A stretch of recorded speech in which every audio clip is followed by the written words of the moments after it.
यह धरती सिर्फ मिट्टी नहीं है, यह इतिहास है, यह पहचान है, यह अरावली है। हजारों सालों से खामोश खड़ी ये पहाड़ियां कभी आक्रमणों के सामने ढाल बनी, तो कभी भूखे पेटों के लिए जीवन का सहारा बनी। लेकिन आज इन पहाड़ियों की खामोशी टूट रही है, और यह युद्ध बंदूकों का नहीं, यह लड़ाई है मुनाफे और मनुष्य के बीच।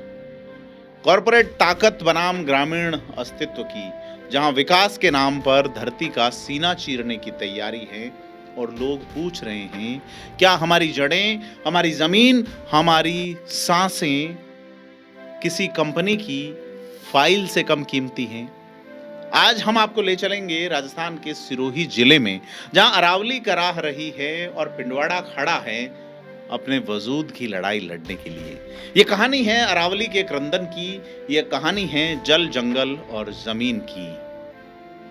नमस्कार, मैं प्रदीप हूं, आप थिंक 360 देख रहे हैं। तो राजस्थान का वह अंचल जो अक्सर विरोध प्रदर्शनों में नहीं उलझता, और यहां की फिजाओं में विरोध है, और इस विरोध में बारूद की गंध नहीं है, बल्कि अपने अस्तित्व को बचाने की सिसकियां और ललकार दोनों एक साथ गूंज रही हैं। हम बात सिरोही जिले के पिंडवाड़ा की कर रहे हैं।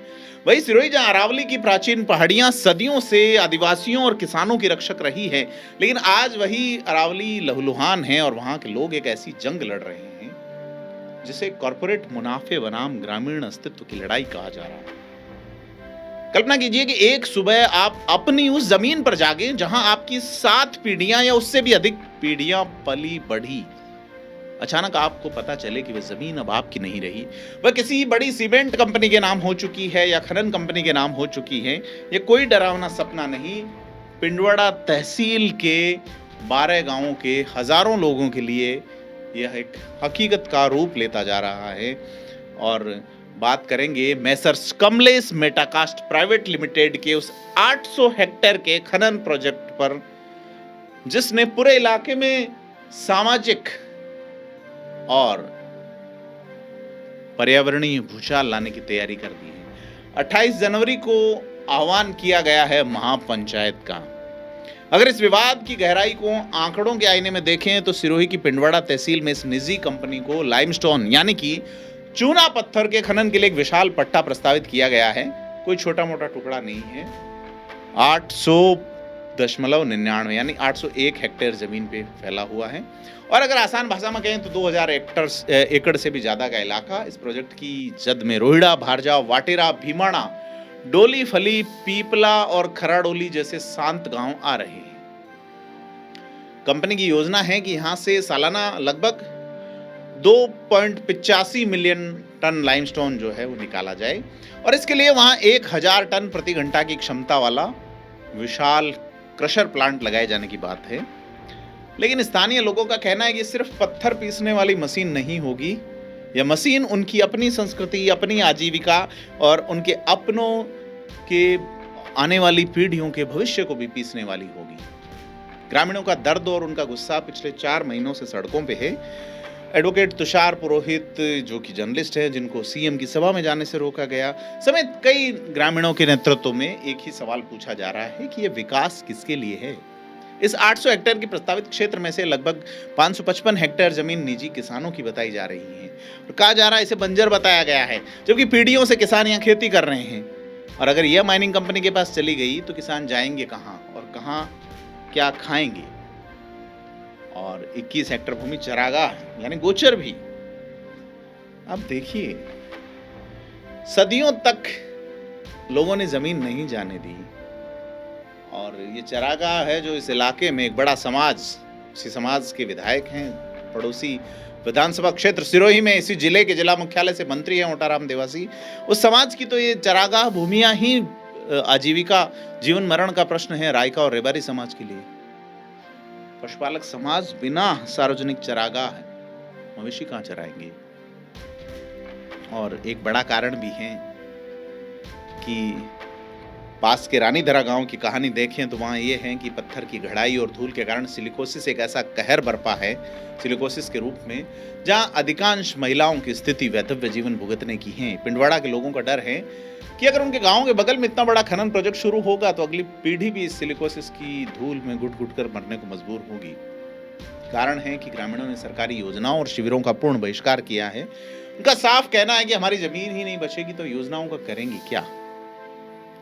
और अगर बात करें उस खतरे की जिसे अक्सर फाइलों में दबा दिया जाता है, और वह खतरा है पर्यावरण पर, हमारे पर्यावरण पर। यह प्रोजेक्ट सिर्फ इंसानों नहीं बल्कि प्रकृति की भी बलि मांग रहा है।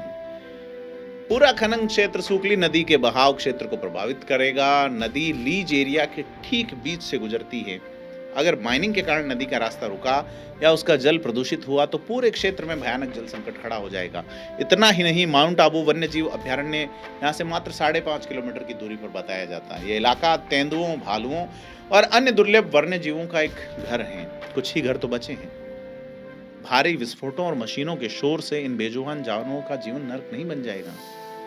सुप्रीम कोर्ट हमेशा अरावली को बचाने की बात कह रहा है, लेकिन यहाँ आरोप लग रहे हैं कि नियमों को ताक पे रख के अरावली का सीना छलनी करने की तैयारी है। और इस पूरे प्रकरण में जिस पे सवाल है वो है सत्ता और प्रशासन। पंचायत राज मंत्री ओटाराम देवासी का वीडियो आपने देखा होगा जिसमें कह रहे हैं कि जमीन किसी की नहीं जाएगी। लोग सिर्फ भ्रमित हो रहे हैं। लेकिन संघर्ष समिति और ग्रामीण कुछ ठोस, कुछ बुनियादी सवाल पूछ रहे हैं। सवाल है कि अगर जमीन नहीं जाएगी तो फिर 800 हेक्टेयर का पट्टा कैसे पास हो गया? हथेली पे तो लगने से रहा। पर्यावरणीय जनसुनवाई क्यों करवाई गई? ग्रामीणों को इस बात का भी शक है कि पिंडवाड़ा रेलवे स्टेशन को स्वरूपगंज शिफ्ट करने की जो चर्चा चल रही है वह भी इसी कंपनी को फायदा पहुंचाने की कोशिश है, ताकि कंपनी का माल आसानी से ढोया जा सके। हालांकि कितना फिट बैठता है देखने वाली बात है। और प्रशासन का रवैया बड़ा सवाल है कि हक की आवाज जो उठा रहे हैं उनको भारतीय न्याय संहिता की धाराओं के तहत नोटिस भेजे जा रहे हैं।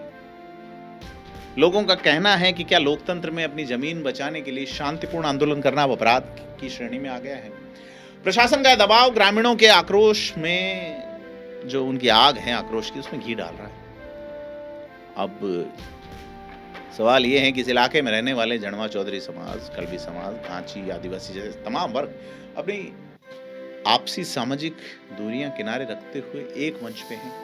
सरकार को स्पष्ट अल्टीमेटम दे चुके हैं कि आने वाली 28 जनवरी को एक बड़ा महाआंदोलन होगा। पिंडवाड़ा की गलियों में एक ही नारा गूंज रहा है कि जान देंगे लेकिन पुरखों की जमीन नहीं जाने देंगे। लड़ाई सिर्फ जमीन के एक टुकड़े की नहीं है, ये लड़ाई है उस कॉर्पोरेट लालच के खिलाफ जो मुनाफे के तराजू में लोगों की जिंदगी और प्रकृति की सांसें तोलता है। हमें समझना होगा कि विकास की कीमत पर विनाश को स्वीकार कैसे कर लें। अगर नदियां सूख गई, पहाड़ ढह गए और अब किसान अपनी जमीन से बेदखल हो गए तो कैसा विकास होगा?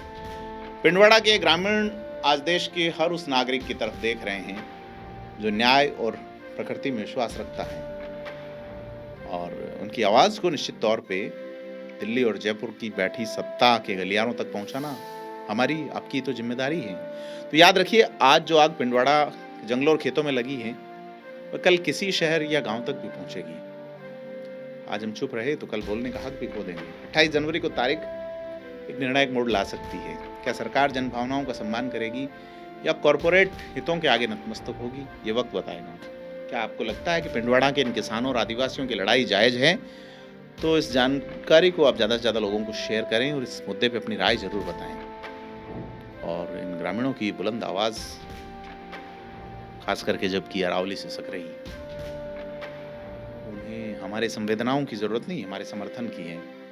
तो हम इस पे आपको अपडेट करते रहेंगे। आपको क्या लगता है कमेंट करके बताएं, वीडियो को लाइक शेयर करें। धन्यवाद।